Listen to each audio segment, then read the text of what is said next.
मराठा आरक्षणाच्या मुद्द्यावरून मनोज जरांगे पाटील पुन्हा एकदा आक्रमक झालेत।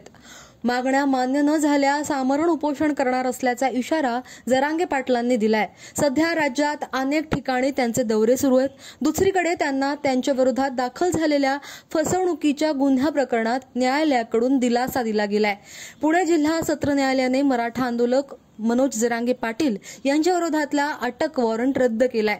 वॉरंट रद्द करताना न्यायालयाने मनोज जरांगे पाटलांना 500 रुपयांचा दंड ठोठावलाय। तसंच एक जमीनदार द्यायला सांगितलाय।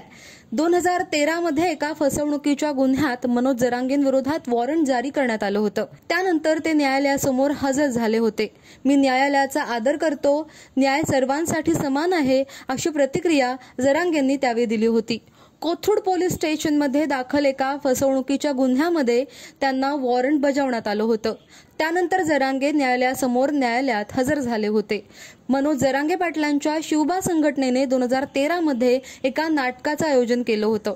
या नाटकाचा प्रयोग झाल्यानंतर त्याचे पैसे देण्यात आले नव्हते असा आरोप त्यांच्यावर केला गेला होता। या प्रकरणी न्यायालयामध्ये तक्रार दाखल करण्यात आली होती। यामध्ये न्यायालयाने दिलेल्या आदेशानुसार कोथरूड पोलीस स्टेशनमध्ये गुन्हा दाखल करण्यात आला होता। या गुन्ह्यामध्ये मनोज जरांगे पाटील यांना अटकपूर्व जामीन मिळाला होता। याच प्रकरणात त्यांना न्यायालयाने वॉरंट बजावलं होतं आणि तेच वॉरंट पुणे जिल्हा सत्र न्यायालयाकडून रद्द केलं गेलंय।